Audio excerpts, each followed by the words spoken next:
Hello everyone, நான் மதன் கௌரி. உங்ககிட்ட ஒரு சின்ன கேள்வி கேட்குறேன். நம்ம வீட்டை விட்டு வெளியே போகக்கூடாது அப்படிங்கிற ஒரு விஷயத்தை வந்து நம்ம கிட்ட அரசாங்கம் வந்து இனோவேட்டிவா நிறைய விதங்களில் சொல்லிட்டு இருக்காங்க. கரெக்டா? இப்போ வந்து நிறைய இடங்களில் ட்ரோன் எல்லாம் யூஸ் பண்ணிட்டு இருக்காங்க. அதை நிறைய பேர் வந்து பார்த்து சிரிக்க தான் செஞ்சோம்.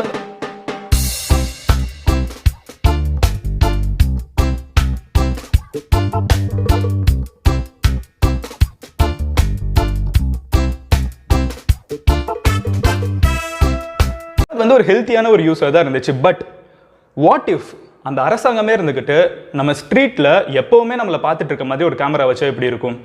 இன்னும் ஒரு ஸ்டெப் அதிகமாக போய் நம்ம வீட்டை மட்டுமே பார்த்துட்டு இருக்க மாதிரி ஒரு கேமரா வச்சா எப்படி இருக்கும்?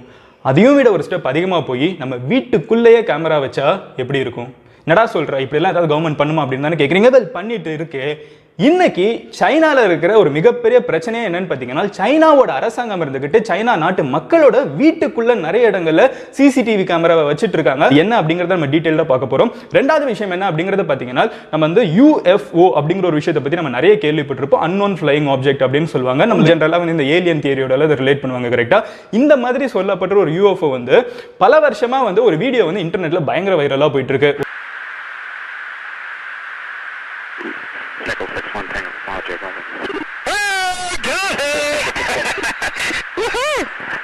இப்போ யூஎஸ்ல இருக்கிற பென்டகன் இருந்துகிட்டு அபிஷியலா ஒரு விஷயத்த சொல்லியிருக்காங்க. இந்த வீடியோ வந்து உண்மையான ஒரு வீடியோ, இது வந்து ஒரு UFO தான் அப்படிங்கிற ஒரு விஷயத்தை கன்ஃபார்ம் பண்ணியிருக்காங்க. இதுவுமே இன்னைக்கு இன்டர்நெட்ல அதிகமாக பேசப்பட்டு இருக்கு. ஸோ முதல் விஷயத்துல இருந்து வர ஆரம்பிக்கலாம். ஸோ முதல் விஷயம் என்ன அப்படிங்கிறது பார்த்தீங்கன்னா, இன்னும் எல்லாருமே வந்து இந்த UFOக்கு தான் பயங்கர எக்ஸைட்டடா இருப்பீங்க. ஸோ ஓகே ஃபைன், நான் UFOல இருந்தே ஆரம்பிக்கிறேன்.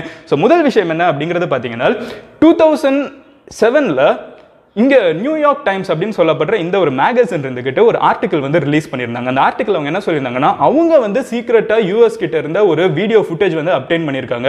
இந்த வீடியோ ஃபுட்டேஜ்ல ஒரு பைலட் வந்து அதை ஓட்டிட்டு ஒரு ஃபிளைட்டை ஓட்டிட்டு இருக்காரு. அவர் ஓட்டிட்டு இருக்கப்போ அவர் வந்து ஒரு கேமரால வந்து ரெக்கார்ட் பண்றாரு. தூரத்துல வந்து ஒரு அன்னோன் ஃபிளையிங் ஆப்ஜெக்ட் போயிட்டு இருக்கு, ஒரு சின்னதா ஒரு இது போயிட்டு இருக்கு, அது ரொம்ப வேகமா போயிட்டு இருக்கு, பயங்கர வேகமா ஆக்சிலரேட் ஆயிட்டு இருக்கு அப்படிங்கிற ஒரு விஷயத்த சொல்லிட்டு இருக்க மாதிரி ஒரு வீடியோ வந்து அவர் ரெக்கார்ட் பண்றாரு.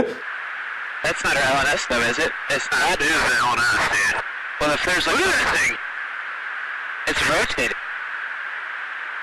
இந்த வீடியோ ஒரு ரெக்கார்ட் பண்ணிட்டு அது வந்து பயங்கரமா ரொட்டேட் ஆகிற மாதிரி இல்லை. அந்த வீடியோல ஒரு 10 செகண்ட் வீடியோ தான். பட் இந்த மாதிரி ஒரு வீடியோ ஃபுட்டேஜ் வந்து நியூயார்க் டைம்ஸ் வந்து பல வருஷத்துக்கு முன்னாடி ரிலீஸ் பண்ணாங்க. இது ரிலீஸ் பண்ண காலகட்டத்தில் இருந்தே நிறைய பேர் இருந்துகிட்டு இது வந்து வதந்தின்னு சில பேர் சொல்லிட்டு இருந்தாங்க, இது வந்து முழுக்க கிரியேட் பண்ணதுன்னு சொல்லிட்டு இருந்தாங்கன்னு சொல்லிட்டு நிறைய பிரச்சனை கண்டினியூஸா போய்கிட்டே இருந்துச்சு. பட் இன்னைக்கு உலகத்தில் இருக்கிற பிரச்சனைல இதெல்லாம் நம்ம கம்ப்ளீட்டா வந்து ஓரங்கட்டி வச்சாச்சு. பட் இன்னைக்கு என்ன இருக்கு அப்படிங்கிறது பாத்தீங்கன்னா, யூஎஸ்ல இருக்கிற பென்டகன் இருந்துகிட்டு அபிஷியலா இப்ப என்ன சொல்லியிருக்காங்கன்னா, இந்த வீடியோ வந்து உண்மையான ஒரு வீடியோ தான், இது உண்மையிலேயே வந்து ஒரு UFO தான் அப்படிங்கிறத சொல்லியிருக்காங்க. உடனே வந்து இது வந்து ஒரு ஏலியன் ஃபார்மா அப்படின்லாம் கேட்டிங்கன்னா அதுக்கான பதில்லாம் நம்மளுக்கு தெரியாது. ஸோ சிம்பிளான விஷயம் என்ன அப்படிங்கிறது பார்த்தீங்கன்னா, இப்படி ஒரு விஷயம் பறந்துட்டு இருக்கு, அது என்னன்னே உங்களுக்கு தெரியலங்கிறது வந்து நம்ம UFO அப்படின்னு நம்ம சொல்லலாம். ஸோ முடிஞ்ச அளவுக்கு ஒரு அரசாங்கம்னு சொல்றப்போ எந்தெந்த நாட்டில இருந்து எந்தெந்த சர்வேலன்ஸ் வரும், எது எப்படி இருக்குங்கிற எல்லாமே தெரிஞ்சிருக்கும். அதையும் மீறி ஒரு விஷயம் அது என்னன்னே தெரியல, ஆனால் அது ஒரு ஃபிளைட் கிடையாது, ஏதோ வித்தியாசமா ஒரு விஷயம் இருக்குன்னா அது UFOன்னு சொல்லுவாங்க. இப்படி ஒரு விஷயம் நடந்திருக்கிறது வந்து இப்போ US வந்து அபிஷியலா கன்ஃபார்ம் பண்ணியிருக்காங்க. ஆமாங்க இப்படி ஒரு நடந்திருக்கு அப்படிங்கிறத சொல்லியிருக்காங்க. பட் அவங்க சொல்றதுக்கு வேற நேரம் கிடைக்கலன்னு தெரியல. உடனே வந்து நிறைய பேர் இருந்துகிட்டு இதுதான் வந்து இந்த கிருமிக்கெல்லாம் காரணம் அப்படின்னு சொல்லிட்டு நிறைய கதைகள்லாம் வர ஆரம்பிச்சிருந்துச்சு இன்டர்நெட்ல. பட் ஆக்சுவலா என்னன்னு பார்த்தீங்கன்னா, இதெல்லாமே வந்து முழுக்க வதந்தி தான். இதனால இந்த கிருமி எல்லாம் வர ஆரம்பிக்கல. இந்த வீடியோ எடுக்கப்பட்டது வந்து பல வருஷத்துக்கு முன்னாடி, அதை கன்ஃபார்ம் பண்ணதான் இப்போ அபிஷியலா கன்ஃபார்ம் பண்ணியிருக்காங்க அப்படிங்கிற ஒரு விஷயத்தை தெரிஞ்சுக்கோங்க. அடுத்த விஷயம் நம்ம எங்க போக போறோம் அப்படிங்கிறது பார்த்தீங்கன்னா, இந்த CCTV மேட்டருக்கு வருவோம். இந்த CCTV பேசிக்கா என்ன நடந்துட்டு இருக்குன்னு பார்த்தீங்கன்னா, சைனால வந்து பல வருஷமாவே அவங்க நாடு அரசாங்கம் இருந்துகிட்டு மக்கள் எங்கெங்க போறாங்க அப்படிங்கறத கவனிக்கிறதுக்காக CCTV வந்து நிறைய இடங்கள்ல வைக்க ஆரம்பிச்சிருந்தாங்க. இதை ஸ்டார்டிங்ல சைனா வைக்க ஆரம்பிச்சிருந்தப்பமே வந்து நிறைய இடங்கள்ல மக்கள் வந்து ஸ்டார்டிங்ல வந்து ஒரு டிராஃபிக்கை வந்து ரெகுலேட் பண்றதுக்கு இருந்த CCTV இருந்துகிட்டு கொஞ்சம் கொஞ்சமா என்ன ஆரம்பிச்சிச்சுன்னு பார்த்தீங்கன்னா, அவங்க ஏரியாக்குள்ள வர ஆரம்பிச்சிச்சு, ஸ்ட்ரீட்ஸ்குள்ள வர ஆரம்பிச்சிருச்சுன்னு சொல்லிட்டு நிறைய மக்கள் வந்து இதுக்கு எதிராக குரல் கொடுக்க ஆரம்பிச்சிருந்தாங்க. பட் இருந்தாலும் சைனால இருக்கிற கிரைம்ஸ் இருக்குல்ல, சைனால மக்கள் செய்யற தவறுகள் இருக்குல்ல, இந்த CCTV வர ஆரம்பிச்சதுக்கு அப்புறம் இந்த கிரைம் ரேட் வந்து பயங்கரமா டிராப் ஆயிருந்துச்சு. இதை பார்த்து பூஸ்ட் ஆன சைனா இருந்துகிட்டு இன்னும் என்ன பண்ணாங்கன்னு பார்த்தீங்கன்னா, 2021 வந்து கிட்டத்தட்ட 54 கோடி CCTV கேமராஸ் வந்து சைனா ஃபுல்லா வைக்கப்படணும் அப்படிங்கிற ஒரு மிகப்பெரிய ஆம்பிஷனோட எல்லா இடத்துலயும் CCTV கேமரா வைக்க ஆரம்பிச்சிருந்தாங்க. உலகத்திலே அதிகமான கேமராஸ் வச்சு மக்களை கவனிக்கிற நாடு எது அப்படிங்கறத பாத்தீங்கன்னா சைனா தான். சைனாவுக்கும் அமெரிக்காவுக்கும் அடுத்து அதிகமா கேமரா வச்சு கவனிக்கிற நாடுக்குமே வந்து அவ்வளோ டிஃபரன்ஸ் இருக்குது. ஸோ சைனா வந்து இந்த சர்வேலன்ஸ் அப்படிங்கிற ஒரு விஷயத்தை வந்து பயங்கரமா ஃபாலோ பண்ணிட்டே இருந்தாங்க. இருந்தாலும் இன்டர்நேஷனல் லெவலில் மக்களுக்கு வந்து பிரைவசி அப்படிங்கிற ஒரு விஷயத்தை கொடுக்கணும். அரசாங்கம் வந்து இவ்வளோ க்ளோஸா வாட்ச் பண்ணக்கூடாது, இவ்வளோ வாட்ச் பண்ணி நீங்க என்ன பண்ண போறீங்கிற கேள்விகளுமே வந்து இன்க்ரீஸ் ஆயிட்டு இருந்துச்சு. பட் இப்போ என்ன நடந்திருக்குன்னு பாத்தீங்கன்னா, இந்த கிருமி அப்படிங்கிற ஒரு விஷயம் வந்ததுக்கு அப்புறம் நம்ம எல்லாமே வந்து லாக்டவுன் அப்படிங்கிற ஒரு விஷயத்தை வந்து இம்ப்ளிமெண்ட் பண்ணும் அப்படிங்கிற ஒரு நிலைமை வரப்போ சைனா வந்து இது ஒரு ஆப்பர்ச்சுனிட்டியா யூஸ் பண்ணிட்டு என்ன பண்ண ஆரம்பிச்சாங்கன்னா, who are ஹுவாவே அப்படிங்கிற ஒரு கம்பெனி நம்ம நிறைய பேருக்கு தெரிஞ்சிருக்கும், ஒரு ஃபோன் கம்பெனி, நமக்கு நிறைய பேர்கிட்ட கூட அந்த ஃபோன் இருக்கலாம். ஸோ இந்த ஒரு டெக்னாலஜி ஜெயண்ட் அவங்க கிட்ட வந்து அவ்வளோ டெக்னாலஜி இருக்கு. ஸோ இந்த கம்பெனியோட டைப்ல அவங்க என்ன பண்ண ஆரம்பிச்சாங்கன்னு பார்த்தீங்கன்னா, சைனால இருக்கிற சிசிடிவி கேமராஸோட மேனுஃபேக்சரிங் வந்து இவங்க கிட்ட ஒப்படைச்சாங்க.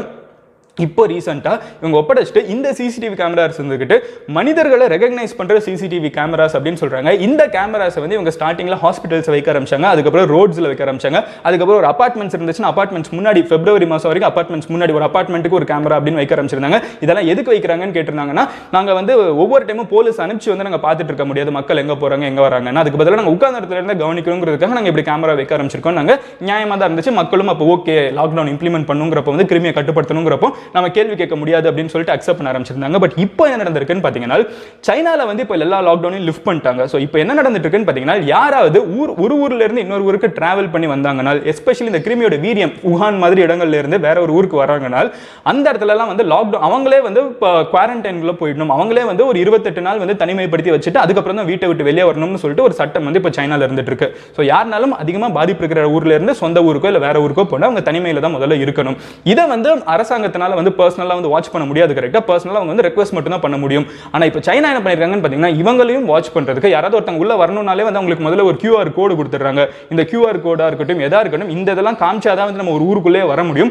இந்த அளவுக்கு டெக்னாலஜி யூஸ் பண்றப்ப அவங்க வீட்டு அட்ரஸும் அவங்களுக்கு போயிடுது. ஸோ இவங்க எங்க தங்க போறாங்கிறது தெரிஞ்சு அவங்க வீட்டுக்கு போகிறதுக்கு முன்னாடி, எஸ்பெஷலி ஒரு ஊர்ல இருந்து இன்னொரு ஊருக்கு போறவங்களோட வீட்டுக்கு போறதுக்கு முன்னாடியே அங்க இருக்கிற லோக்கல் கவர்மெண்ட் இருந்துகிட்டு, முனிசிபாலிட்டி அந்த மாதிரி நம்ம கம்பேர் பண்ணிப்போமா, ஸோ அந்த மாதிரி லோக்கல் கவர்மெண்ட் இருந்துகிட்டு அவங்க வீட்டு முன்னாடியே வந்து ஒரு சிசிடிவி கேமராவை இப்போ மாட்டி வச்சுட்டு போயிடுறாங்களாம். இது எந்த அளவுக்கு போயிருக்குன்னு பார்த்தீங்கன்னா, சில இடங்கள்ல சில லொக்காலிட்டிஸ்ல இருந்துகிட்டு இந்த சிசிடிவி கேமரா வந்து 24 மணி நேரமும் வாட்ச் பண்ணிருக்கு. இந்த 28 நாளுக்கு வந்து இவங்க எங்கேயாவது வெளியே வந்துட்டாங்கன்னா இந்த கேமரா வந்து உடனே ஒருத்தன் வெளியே வந்திருக்க ஒரு மனித நடமாட்டம் இருக்குங்கிறத ரெகக்னைஸ் பண்ண முடியும். அங்க இருக்கிற போலீஸ் ஸ்டேஷன் அலர்ட் பண்ணுவாங்க, அவங்க உடனே கால் பண்ணுவாங்க, இல்லை வந்து பிடிச்சிட்டு போயிடுவாங்க, ஏன் வெளியே வந்தீங்க அப்படிங்கிற கேள்வி கேட்பாங்க, ஃபைன் வைக்க முடியும். இந்த அளவுக்கு வந்து சிசிடிவி கேமரா வந்து அவங்க யூஸ் பண்ண ஆரம்பிச்சிருக்காங்க. இன்னும் சில இடங்கள்ல இருந்துகிட்டு அவங்க வீட்டுக்குள்ளே சிசிடிவி கேமராவை வைக்க ஆரம்பிச்சிருக்காங்க. அங்கேருந்து ஒருத்தங்க யாராவது கிளம்பி வந்து வீட்டுக்குள்ள போறாங்கன்னா கதவை திறந்த உடனே நாங்க வந்து உள்ள ஒரு கேமரா வைக்கணும்னு சொல்லிட்டு வீட்டில் ஹாலில் வச்சிருக்கிற இன்சிடென்ட்ஸ் நிறைய நடக்க ஆரம்பிச்சிருக்கு. இது வந்து சைனாவோட சோஷியல் மீடியால லைட்டா கிரீப்பின் ஆக ஆரம்பிச்சிருக்கு. நிறைய பேர் பேச ஆரம்பிச்சிருக்காங்க, சில பேர் போஸ்ட் பண்ணதுக்கு அப்புறம் delete பண்ணவும் செஞ்சிருக்காங்கிறது தெரிய வந்திருக்கு. இதுக்கு காரணம் என்ன அப்படிங்கிறது பாத்தீங்கன்னா, சைனால இருக்கிற அரசாங்கம் என்ன சொல்றாங்கன்னா, இந்த லொக்காலிட்டி சரியில்லைப்பா, இந்த ஏரியா சரியில்லை, நாங்க வெளியே வச்சோன்னா யாராவது வந்து இந்த கேமராவை திருடிட்டு போயிடுவாங்க, அதனால வேற வழி இல்லை, நான் உங்க வீட்டுக்குள்ள தான் வைக்கணும்னு சொல்லிட்டு ஹாலுக்குள்ளே சிசிடிவி கேமரா வைக்கிறதுங்கிற ஒரு நிலைமை வந்து இன்னைக்கு சைனால நார்மலா போயிட்டு இருக்கு. ஸோ இதை வந்து இன்டர்நேஷனல் லெவலில் நிறைய பேர் பிரைவசி பிரீச் அப்படின்னு சொல்லிட்டு இருக்காங்க. சைனால இருக்கிற மக்கள் யார் யார் வீட்டுக்குள்ளெல்லாம் கேமரா வைக்கப்பட்டிருக்கோ அவங்க என்ன சொல்றாங்கன்னா, சைனால இருக்கிற அரசாங்கத்துக்கு எதிராக பேசுறவங்க, இல்ல சைனால இருக்கிற அரசாங்க மக்களுக்காக குரல் கொடுக்குறவங்க அவங்களோட வீடை டார்கெட் பண்ணி உள்ள வைக்கப்பட்டிருக்கு. இவங்களால நார்மலா ஒரு ஃபோன் கான்வர்சேஷன் கூட மேக் பண்ண முடியல. ஏன்னா வந்து அதுல மைக் இருக்குது அந்த கேமரால. அந்த கேமரால வந்து வீடியோ ரெக்கார்ட் பண்றதுக்கான வாய்ப்பு இருக்கு. இருந்தாலும் அவங்க அரசாங்கம் சொல்றாங்க, நாங்க வாய்ஸ் எல்லாம் எடுக்க மாட்டாங்க, நாங்க வீடியோ எல்லாம் எடுக்க மாட்டாங்க, நாங்க வந்து ஸ்னாப் போட்டோ மட்டும் தான் எடுப்போம் அப்படிங்கறத சொல்லியிருக்காங்க, ஸ்னாப்ஸ் மட்டும் தான் எடுப்போம் அப்படின்னு சொல்லியிருக்காங்க. இருந்தாலும் அங்க இருக்கிற மக்கள் வந்து பயங்கரமா பயப்படுறாங்க, என்னடா இந்த அளவுக்கு சர்வேலன்ஸ் இன்க்ரீஸ் பண்ணிருக்காங்கன்னு சொல்லிட்டு இருக்காங்க. பட் இதை வந்து சைனா வந்து தான் நாட்டில் மட்டும் பண்ணாம சைனா அதே கம்பெனியை ஹுவாவே அப்படிங்கிற ஒரு கம்பெனியை யூஸ் பண்ணிட்டு சர்பியா அப்படிங்கிற இந்த ஒரு நாடு நம்ம நிறைய பேருக்கு தெரிஞ்சிருக்கும். ஸோ சர்பியாவில் நடந்தது இப்போ வந்து நம்ம ரீசெண்டாக போயிட்டு வந்தாலும் அங்கே இருக்கிற ஃப்ரெண்ட்ஸ் வந்து எனக்கு அங்கே இருக்கிற பிரச்சனை வந்து எங்கிட்ட வாட்ஸ்அப்பில் சொல்லியிருந்தாங்க, அவங்க வந்து லிங்க்கும் அனுப்பிச்சிருந்தாங்க இந்த பிரச்சனை நியூஸ் ஆர்டிகல்ஸ் பொலிட்டிக்ல வந்து இருந்தது. ஸோ சைனா வந்து ஒரு பெஸ்ட் ஃப்ரெண்ட் சர்பியா கூட அப்படிங்கிறத தெரிஞ்சுக்கோங்க. சர்பியா மட்டும் கிடையாது, இதுக்கு முன்னாடி இருக்கிற நிறைய வீடியோஸ்ல பேசியிருந்தோம், சைனா வந்து ஒரு டெட் டிராப்ட் வந்து வலை விரிக்கிறாங்க. அந்த வலையில வந்து விழுகிற நாடுகள் கிட்ட எல்லாம் இவங்க என்ன பண்றாங்கன்னா, குட்டி குட்டி நாடுகள் ஸ்ரீலங்காவா இருக்கட்டும், அப்புறம் வந்து சர்பியாவா இருக்கட்டும், இந்த மாதிரி இருக்கிற நாடுகள்லாம் இருக்காங்கல்ல. இப்போ சர்பியாவில் அவங்க என்ன பண்ணிருக்காங்கன்னு பார்த்தீங்கன்னா, சர்பியாவில் வந்து முழுக்க மெடிக்கல் எக்யூப்மெண்ட்ஸ் கொடுத்த ஒரே நாடு எது, அதாவது ஃபுல்லாக டொனேட் பண்ண நாடு எது அப்படிங்கிறது பார்த்தீங்கன்னா சைனா தான். சைனா வந்து ஃப்ரீயாக வந்து அவ்வளோ எக்யூப்மெண்ட்ஸ் கொடுத்துருக்காங்க. இதை வந்து சர்பியாவோட நாட்டு பிரசிடென்ட் இருந்துகிட்டு முத்தம் கொடுத்து சைனாவோட ஃபிளாகுக்கு வந்து முத்தம் கொடுத்து வந்து பெரிய நன்றி அப்படிங்கிறதெல்லாம் சொல்லி பயங்கர டிராமாட்டிக்காக பண்ணியிருந்தாரு. இப்போ சைனா என்ன பண்ணிருக்காங்கன்னு பார்த்தீங்கன்னா, சர்பியாவில் இருக்கிற கேபிட்டல் பெல்கிரேட் நம்ம போன இடத்துக்கு தான். ஸோ அந்த இடத்துல வந்து சுற்றி சிசிடிவி கேமரா வச்சிருக்காங்க. எத்தனை கேமராஸ்னு பார்த்தீங்கன்னா கிட்டத்தட்ட 500 கேமரா வந்து பெல்கிரேட் அவங்களோட ஸ்டேட் கேபிட்டல் கண்ட்ரி கேபிட்டல் ஃபுல்லாக வச்சிருக்காங்க. இதை வந்து ஹுவாவே அப்படிங்கிற ஒரு கம்பெனி வச்சிருக்காங்க. இந்த டேட்டாவை வந்து முழுக்க செர்பியன் அரசாங்கத்துக்கு கொடுத்தாலும் அதையும் மீறி ஹுவாவே அப்படிங்கிற கம்பெனி இருந்துகிட்டு செர்பியா இன்னொரு நாட்டில் இருக்கிற மக்கள் என்ன பண்றாங்க, எங்க போறாங்க, எங்க வராங்கிற கெப்பாசிட்டியோட இருக்கிற கேமராஸோட டேட்டா வந்து சைனாவுக்கும் அனுப்புறதுக்கான வாய்ப்பு இருக்கு. இன்னைக்கு இருக்கிற ஒரு பிரச்சனையை ஒரு ஆப்பர்ச்சுனிட்டியா யூஸ் பண்ணி இங்க சர்வேலன்ஸ் அப்படிங்கிற ஒரு விஷயத்தை இந்த அளவுக்கு கொண்டு போற சைனா மேல வந்து எல்லாருக்குமே ஒரு புருவத்தை தூக்குற மாதிரி ஒரு விஷயம் தான் நடந்துகிட்டு இருக்குங்கிறதுல சந்தேகமே இல்லை. அப்படியே நம்ம அடுத்த விஷயம், ஃபைனல் முக்கியமான விஷயம் எதுக்குள்ள வரப்போறோம்னு பார்த்தீங்கன்னா, எல்லாருக்குமே தெரியும் உலக அளவில் நிறைய நாடுகள் வந்து சைனாவுக்கு எதிராக நிறைய விஷயங்கள் பண்ண ஆரம்பிச்சிருந்தாங்க. ஃபார் எக்ஸாம்பிள் அமெரிக்கா மாதிரி நாடுலாம் இருந்துகிட்டு ஓப்பனாகவே வந்து சொல்ல ஆரம்பிச்சிட்டாங்க, சைனா நீ முதலே வந்து கட்டுப்படுத்தல, நம்பர்ஸ் எல்லாம் போய் சொல்லிட்டா, உன்னால தான் இந்த கிருமி உலகம் ஃபுல்லாக வந்துருச்சுன்னு. இவங்களாம் வந்து எக்ஸ்ட்ரீமான சில குறைகள்லாம் வந்து சைனாவை பார்த்து சொல்ல ஆரம்பிச்சிருந்தாங்க. பட் இப்போ இந்தியா லேட்டஸ்ட்டாக என்ன பண்ணியிருக்குன்னு பார்த்தீங்கன்னா, நம்ம ஊரில் வந்து இந்த பிபிஇஸ்லாம் அனுப்பிச்சிருந்தாங்கன்னு சொல்லியிருந்தாலும் இந்த டெஸ்ட் கிட்ல இருந்து இந்த பிபிஇஸ் பர்சனல் ப்ரொடக்டிவ் எக்யூப்மெண்ட்ஸ் வரைக்கும் நிறைய விஷயங்கள் நம்ம சைனால இருந்து தான் வாங்கிட்டு இருந்தோம். இப்போ ரீசெண்டாக வந்து இந்த டெஸ்ட் கிட் எல்லாம் வந்து நிறைய இது தப்பா இருக்குது, இந்த ரேபிட் கிட்லாம் வந்து நிறைய கோளாறு இருக்குது அப்படின்னு தெரிஞ்சவொன்னே இந்தியாவோட அரசாங்கம் என்ன பண்ணியிருக்காங்கன்னு பார்த்தீங்கன்னா, எல்லா டெஸ்ட் கிட்டையும் ரிட்டர்ன் பண்ண போறோம் அப்படிங்கிற ஒரு டெசிஷன் எடுத்திருக்காங்க. சைனா கிட்ட வந்து இந்த மொத்த கிட்டையும் நாங்கள் திருப்பி கொடுத்துடுறோம், உங்க கான்ட்ராக்டே எனக்கு வேணாம் அப்படிங்கிற ஒரு விஷயத்த சொல்லியிருக்காங்க. இதை வந்து கேட்டுட்டு சைனா வந்து பயங்கர அதிர்ச்சியில் இறங்கியிருக்காங்க. பிகாஸ் ஆல்ரெடி வந்து developed countries like America, Spain, இந்த மாதிரி இட்டாலி, இந்த மாதிரி நாடுகள்லாம் இருந்துகிட்டு எக்யூப்மெண்ட்ஸை திருப்பி கொடுத்துட்டு இருந்தாங்க.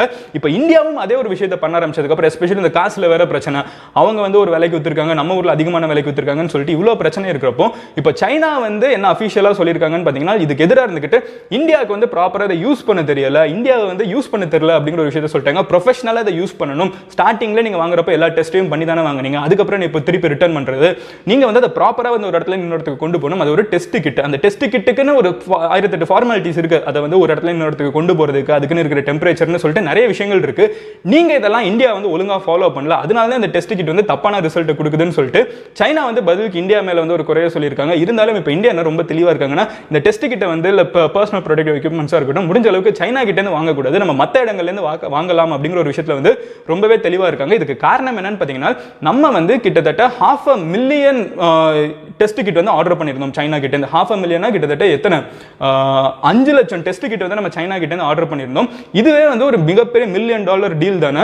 இந்த பிசினஸ் வந்து சைனா கிட்ட நம்ம எடுத்துட்டோம்னா, சைனாக்கு ஆல்ரெடி வந்து இன்டர்நேஷனல் லெவலில் ஒரு பெரிய பிரஷர் இருந்துட்டு இருக்கு. நிறைய கவர்மெண்ட்ஸ் வந்துட்டு சைனா கூட பிசினஸ் பண்ண மாட்டோம் அப்படின்னு சொல்லிட்டு இருக்காங்க. ஸோ இந்தியா வந்து for the first time is taking a stand அப்படின்னு சொல்லலாம்.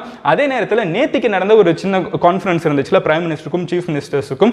அதில் வந்து பிரைம் மினிஸ்டர் மறுபடியும் நம்ம ஊரில் இருக்கிற சீஃப் மினிஸ்டர்ஸ் கிட்ட நிறைய கம்பெனிஸ் வந்து சைனாவை விட்டு வெளியே வரும், நீங்க உங்க ஸ்டேட்ல அதை வந்து முடிஞ்ச அளவுக்கு கேப்சர் பண்ண பாருங்க, நிறைய கம்பெனிஸை உங்களோட ஸ்டேட்டுக்குள்ள கொண்டு வாங்க அப்படிங்கிற ஒரு பர்சனல் ரெக்வஸ்டையும் வச்சிருக்காரு.